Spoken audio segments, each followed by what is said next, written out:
Hello दोस्तों, कैसे हैं आप लोग? उम्मीद करते हैं कि अच्छे होंगे।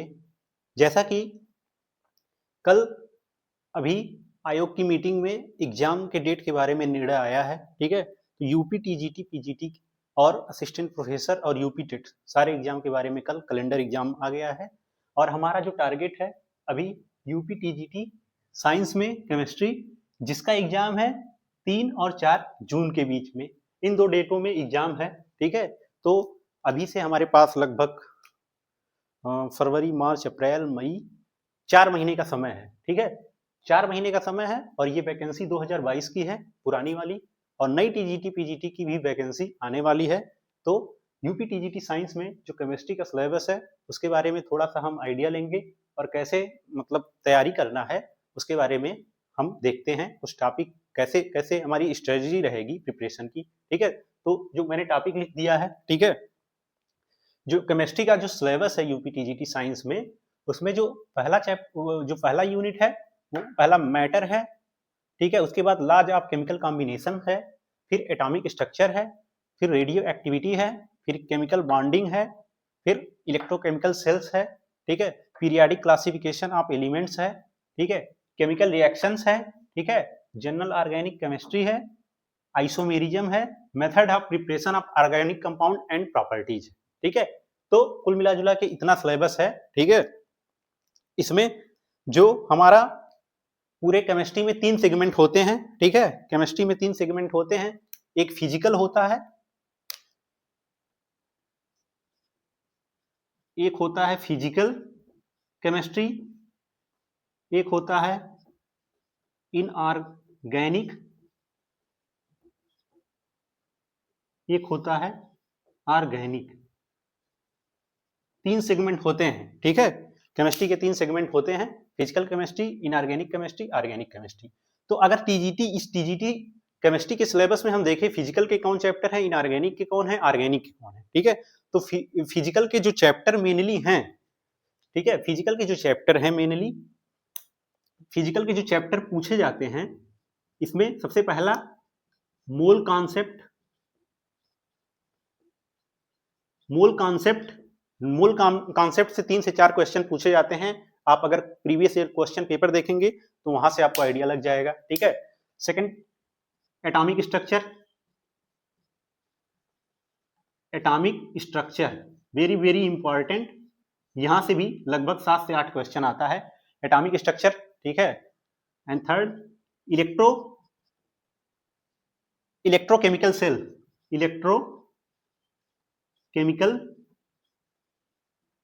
इलेक्ट्रोकेमिकल सेल, ठीक?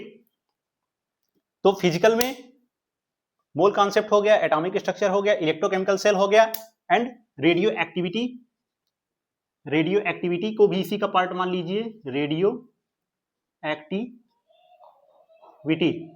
रेडियो एक्टिविटी को भी इसी का पार्ट मान लीजिए, ठीक है? तो आपका ये 4 चैप्टर फिजिकल के हो गए। उसके बाद आइए देखते हैं इनऑर्गेनिक केमिस्ट्री में। इनऑर्गेनिक केमिस्ट्री में जो है आपका, ठीक है, सबसे पहला चैप्टर पीरियाडिक प्रॉपर्टीज,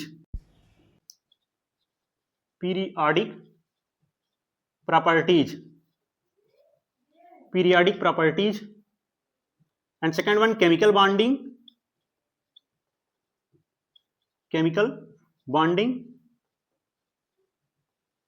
तो इनऑर्गेनिक में ये 2 चैप्टर हो गए, बेहद ही important, periodic property and chemical bonding. और थोड़ा सा हमको डी ब्लॉक में जो डी ब्लॉक में 3D सीरीज वाले हैं उनके बारे में थोड़ा आइडिया लेना है। 3D सीरीज के जो एलिमेंट हैं डी ब्लॉक में, उनके बारे में हमको आइडिया लेना है, उनका इलेक्ट्रॉनिक कॉन्फ़िगरेशन, ठीक है, उनका मैग्नेटिक बिहेवियर, पैरामैग्नेटिक बिहेवियर, ठीक है, उनका इलेक्ट्रॉनिक कॉन्फ़िगरेशन, क्योंकि यहां से भी क्वेश्चन पूछा हुआ है, ठीक है? और थोड़ा सा आपको कोऑर्डिनेशन केमिस्ट्री का भी गो थ्रू होना पड़ेगा। कोऑर्डिनेशन केमिस्ट्री से भी पिछले बार पूछा है क्वेश्चन कि नंबर ऑफ आयंस, ठीक है, प्राइमरी वैलेंसी, सेकेंडरी वैलेंसी, उसको देखना पड़ेगा। सिलेबस में मेंशन नहीं है, बट 3D में वो डी ब्लॉक में वो आ जाएगा, ठीक है, कोऑर्डिनेशन केमिस्ट्री को मर्ज करके, ठीक है? और थोड़ा सा आपको यस ब्लॉक को भी देखना पड़ेगा, yes block chemistry, yes block को भी देखना पड़ेगा, बहुत ज्यादा नहीं, उसका कुछ केमिकल कुछ केमिकल प्रॉपर्टीज, कुछ एलिमेंट के, ठीक है, जैसे सॉल्युबिलिटी हो गया, ठीक है, इनर्ट पेयर इफेक्ट के क्वेश्चन हो गए, ठीक है? और ऑर्गेनिक में तो आपका ये दिख रहा है, ठीक है? ऑर्गेनिक का सेगमेंट आपका ये है, ठीक है। ऑर्गेनिक में आपका जनरल ऑर्गेनिक केमिस्ट्री, इसमें resonance, inductive effect, hyper conjugation effect, ठीक है, यहां से क्वेश्चन बनते हैं। उसके बाद रिएक्शन इंटरमीडिएट हो गया, कार्बोकैटायन कार्बन आयन हो गया, और फिर आइसोमेरिज्म से भी क्वेश्चन बनते हैं, एक से दो क्वेश्चन आ जाता है।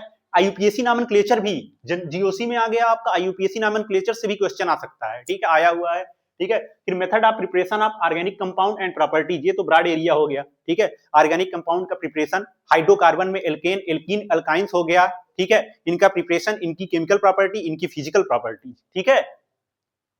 एल्कोहल, फिनाल, ईथर की भी केमिकल प्रॉपर्टीज हमको पढ़ना पड़ेगा, ठीक है। तो ये ब्रॉड एरिया हो गया method of preparation of organic compound, ठीक है। इसमें मैकेनिज्म भी आ जाएगा आपका, रिएक्शन मैकेनिज्म भी आ जाएगा, ठीक है।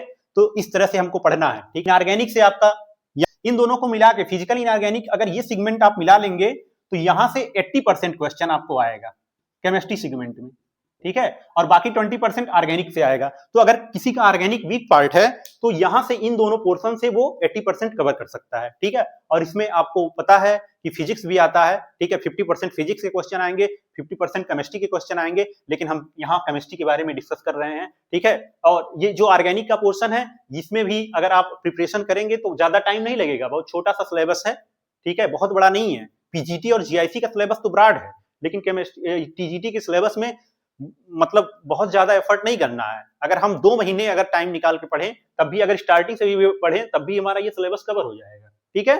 तो हम कुछ टॉपिक स्टार्ट करेंगे, ठीक है, यूपी टीजीटी साइंस में केमिस्ट्री से, और आज हम केमिस्ट्री के सिलेबस को डिस्कस कर रहे हैं, कैसे पढ़ना है। अब इसको हम इरेज करते हैं, कुछ चीजें देखना है, किन किन चैप्टर से क्या क्या चीजें हमको मेनली कवर करना है। तो मेरे पास यूपी टीजीटी 2021 का पेपर है, इसमें से अगर हम एनालिसिस करें तो क्वेश्चन कहां से बना है। एटॉमिक स्ट्रक्चर से लगभग 7 से 8 क्वेश्चन, 8 क्वेश्चन एटॉमिक स्ट्रक्चर से बना है। रेडियो एक्टिविटी से लगभग 7 to 8 क्वेश्चन बना है। मैं लिख देता हूं, एटॉमिक स्ट्रक्चर बेहद ही इंपॉर्टेंट जो चैप्टर हैं उनके बारे में हम डिस्कस करते हैं। एटॉमिक स्ट्रक्चर ये तो पढ़ना ही पड़ेगा। रेडियो एक्टिविटी,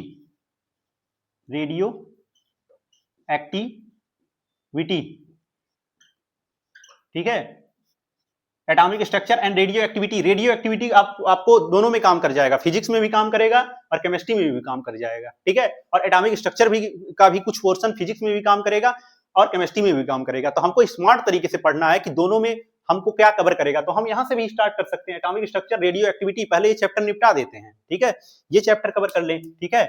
उसके बाद जो पढ़ना है मोल कॉन्सेप्ट, ठीक है। उसके बाद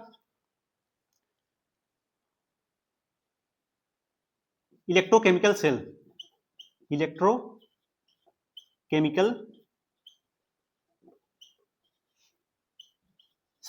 ये 4 चैप्टर, ठीक है, बहुत ही इंपॉर्टेंट है, इसको इग्नोर नहीं किया जा सकता है।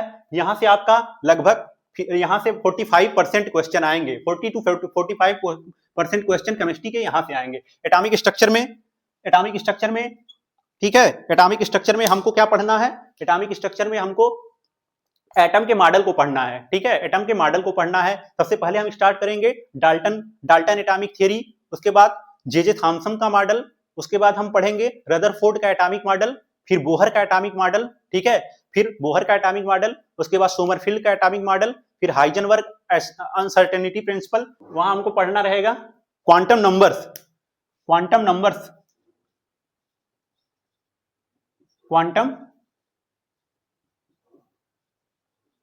नंबर्स बेहद ही इंपॉर्टेंट है, ठीक है। 4 तरह के क्वांटम नंबर को पढ़ना है, ठीक है। क्वांटम नंबर्स हो गया, ठीक है। आप बाउ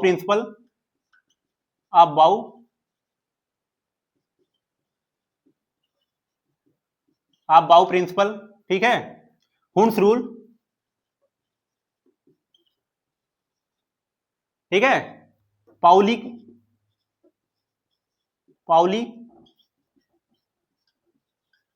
पाउली एक्सक्लूजन प्रिंसिपल, ठीक है, ये चीजें पढ़नी है, ठीक है। तो एटॉमिक मॉडल को पढ़ने के बाद जो क्वांटम मैकेनिकल मॉडल है वहां पे हमको क्वांटम नंबर्स के बारे में जानकारी मिलेगी, पढ़ना पड़ेगा। फिर आप Aufbau principle, Hund's rule, Pauli exclusion principle, ठीक है, यहां से क्वेश्चन बनते हैं, ठीक।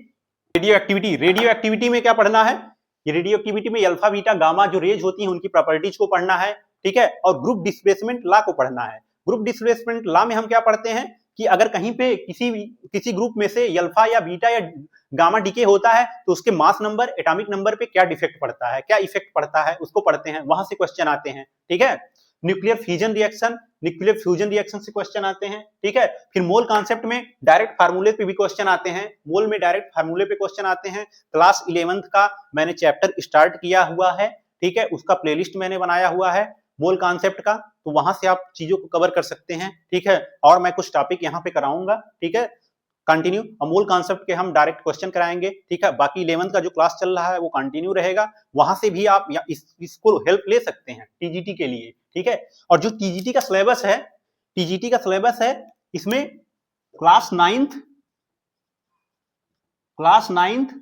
एंड 10th एनसीईआरटी क्लास 9-10 की एनसीईआरटी जो है, जो केमिस्ट्री वाला पोर्शन है, लगभग 5-5 चैप्टर है, उस 5-5 चैप्टर को हम कवर कर लेंगे।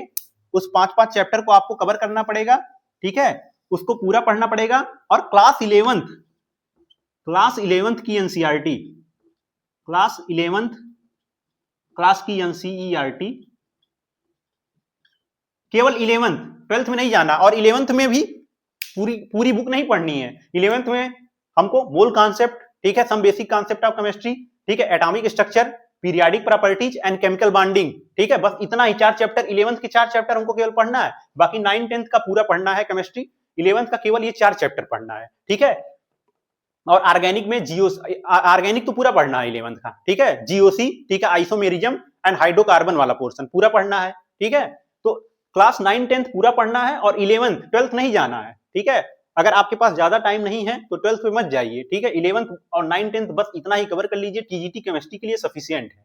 ठीक है, इलेक्ट्रोकेमिकल सेल, ठीक है, इसमें गैलेनिक सेल पे क्वेश्चन पूछ लेता है। ठीक है, E0 सेल का वैल्यू निकालने के लिए क्वेश्चन पूछ सकता है। ठीक है, तो इस तरह से हम पढ़ेंगे। ठीक है, और फिर इनऑर्गेनिक में पीरियाडिक प्रॉपर्टीज को हमको पढ़ना पड़ेगा। पीरियाडिक प्रॉपर्टीज में जेनेसिस ऑफ पीरियाडिक टेबल की पूरी उत्पत्ति कैसे हुई है। ठीक है, और पीरियाडिक प्रॉपर्टीज को हम पढ़ेंगे, स्लेटर्स रूल को पढ़ेंगे। स्लेटर्स रूल अगर आप नहीं जान पाएंगे तो आगे एलिमेंट की प्रॉपर्टी आप नहीं जान पाएंगे, उसकी एटॉमिक रेडियाई नहीं समझ पाएंगे, इलेक्ट्रोनेगेटिविटी नहीं समझ पाएंगे, इलेक्ट्रॉन एफिनिटी नहीं समझ पाएंगे, क्योंकि स्लेटर आपको पता ही नहीं चलेगा कि किसी ग्रुप में लेफ्ट टू राइट जाते हैं तो क्या होता है, टॉप टू बॉटम जाते हैं क्या होता है। तो उसके लिए आपको स्लेटर रूल पढ़ना पड़ेगा, तभी आप किसी पीरियाडिक प्रॉपर्टीज के ट्रेंड को आप समझ पाएंगे। ठीक है, और फिर जनरल प्रॉपर्टी हम ऑक्साइड को पढ़ेंगे, मेटल नॉन मेटल के बारे में पढ़ेंगे कि मेटल के ऑक्साइड कैसे होते हैं, नॉन मेटल के ऑक्साइड कैसे होते हैं। ठीक है,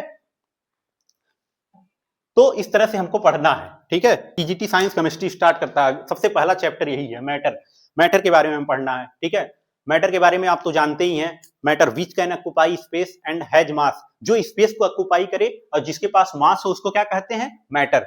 फिर मैटर को क्लासिफाई किया गया है, तो मैटर को 2 तरह से क्लासिफाई किया गया है, मैटर का फिजिकल क्लासिफिकेशन एंड मैटर का केमिकल क्लासिफिकेशन। ठीक है, मैटर का physical classification and chemical classification. Classification of matter को 2 तरह से क्लासिफाई किया गया है, मैटर का फिजिकल क्लासिफिकेशन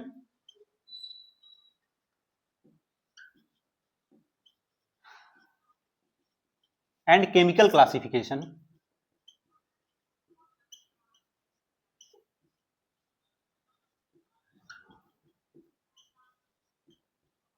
मैटर को 2 तरह से क्लासिफाई किया गया है, मैटर का फिजिकल क्लासिफिकेशन, मैटर का केमिकल क्लासिफिकेशन। फिजिकल क्लासिफिकेशन में हम क्या पढ़ते हैं, फिजिकल क्लासिफिकेशन में हम स्टेट्स ऑफ मैटर को पढ़ते हैं, स्टेट्स ऑफ मैटर का कौन कौन सा स्टेट्स होता है। ठीक है, तो जैसा कि आपको पता है कि मैटर के कौन कौन से स्टेट होते हैं, एक तो सॉलिड होता है, liquid,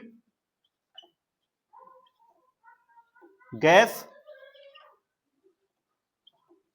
plasma and third one BEC बोलते हैं, बोस आइंस्टाइन कंडेंसेट। तो ये मैटर के स्टेट हैं। फिजिकल क्लासिफिकेशन में स्टेट आप मैटर को पढ़ना है, मैटर के स्टेट्स को पढ़ना है। मैटर के कौन कौन से स्टेट्स हैं हमको जो पढ़ना है, solid, liquid, gas, plasma and boss Einstein condensate.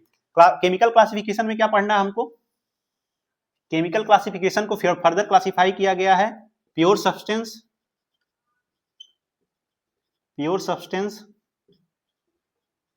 And mixture. ठीक है। प्योर सब्सटेंस को फर्दर दो तरह से कैटेगराइज किया गया है, एलिमेंट एंड कंपाउंड। मिक्सचर को दो तरह से कैटेगराइज किया गया है, homogeneous mixture, homogeneous and heterogeneous. Homogeneous and heterogeneous. तो अगर कोई एकदम स्टार्टिंग जीरो लेवल से स्टार्ट कर रहा है तो यहां से स्टार्ट करेगा, ठीक है। वेरी फर्स्ट चैप्टर से मैटर को दो तरह से क्लासिफाई किया गया है, मैटर का फिजिकल क्लासिफिकेशन, मैटर का केमिकल क्लासिफिकेशन। फिजिकल क्लासिफिकेशन में हम क्या पढ़ते हैं, स्टेट्स ऑफ मैटर को पढ़ते हैं, ठीक है। मैटर के कौन कौन से स्टेट्स होते हैं, solid, liquid, gas, plasma and Bose Einstein condensate. फिर केमिकल क्लासिफिकेशन में हम क्या पढ़ते हैं, केमिकल क्लासिफिकेशन को फर्दर क्लासिफाई किया गया है प्योर सब्सटेंस एंड मिक्सचर में। प्योर सब्सटेंस क्या होते हैं, एलिमेंट एंड कंपाउंड होते हैं। मिक्सचर क्या होते हैं, होमोजीनियस मिक्सचर होते हैं एंड हेट्रोजीनियस मिक्सचर होते हैं। हेट्रोजीनियस मिक्सचर को फर्दर क्लासिफाई किया गया है कोलाइड्स में एंड सस्पेंशन में, ठीक है। तो इस तरह से हम इसको कवर करेंगे, ठीक है। तो आइए देखते हैं ये जो मैटर के स्टेट हैं इनकी क्या प्रॉपर्टी होती है। तो इसको जो मैटर के स्टेट होते हैं, solid, liquid, gas, plasma and Bose Einstein condensate, ये आपस में क्या होते हैं, इंटर कन्वर्टेबल होते हैं। ये आपस में अपने स्टेट को क्या करते हैं, इंटर कन्वर्ट करते हैं, ठीक है। Solid, liquid, gas, plasma and Bose Einstein condensate, BEC, इसको बोलते हैं बोस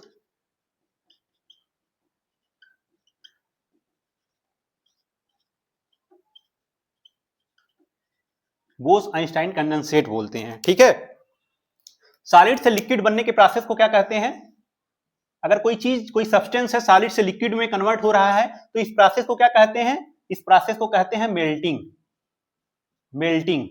सॉलिड से लिक्विड बनने के प्रोसेस को मेल्टिंग कहते हैं। एंड कोई सब्सटेंस अगर लिक्विड में से गैस में कन्वर्ट हो रहा है तो इसको क्या कहते हैं, लिक्विड से गैस में कन्वर्ट होने के प्रोसेस को कहते हैं वेपोराइजेशन,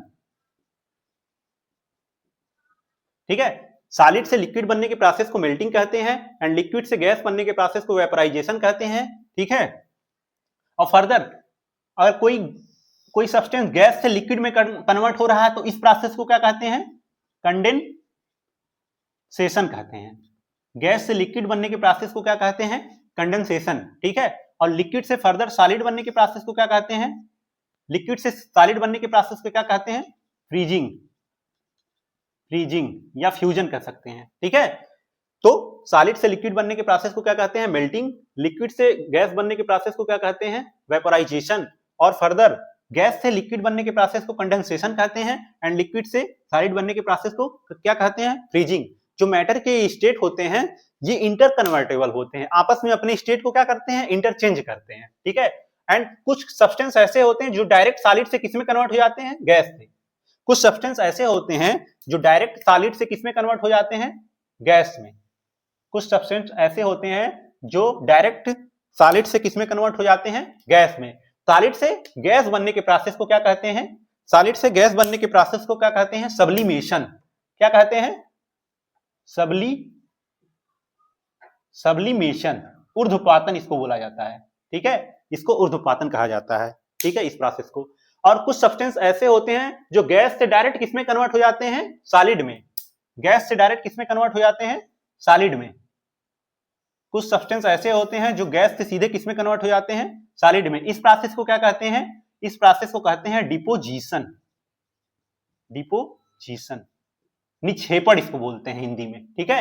तो और गैस के ही पार्टिकल को अगर हम गैस के ही पार्टिकल को अगर बहुत ज्यादा टेम्परेचर पे गर्म कर देंगे, गैस के पार्टिकल को और टेम्परेचर दे दें, हाई टेम्परेचर दे दें, टेम्परेचर बहुत अगर ज्यादा बढ़ा देंगे तो क्या होगा, हमको एक नया स्टेट मिल जाएगा। क्या मिल जाएगा, प्लाज्मा, ठीक है। जब गैस के पार्टिकल को ज्यादा टेम्परेचर हम दे देंगे तो हमको एक नया स्टेट मिल जाएगा, चौथा स्टेट मिल जाएगा, प्लाज्मा, ठीक है।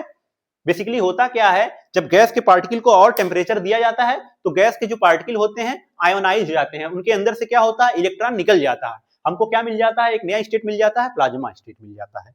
और सॉलिड को, जो सॉलिड हमको मिला हुआ है उसको अगर हम बहुत ज्यादा कूल कर दें, अगर हम सॉलिड को बहुत ज्यादा क्या कर दें, कूल कर दें, बहुत ज्यादा ठंडा कर दें, जो सॉलिड है कूल कर दे, तो हमको एक नया स्टेट मिल जाएगा। क्या मिल जाएगा, बोस आइंस्टाइन कंडेंसेट। ठीक है, तो ये होता है स्टेट्स ऑफ मैटर का इंटर कन्वर्जन। मैटर के जो स्टेट होते हैं आपस में इंटर कन्वर्टेबल होते हैं। ठीक है, एक बार फिर से बता दे रहे हैं, solid, liquid, gas, plasma and boss Einstein condensate, ये मैटर के 5 स्टेट हैं। ठीक है, सॉलिड से लिक्विड बनने के प्रोसेस को क्या कहते हैं, मेल्टिंग।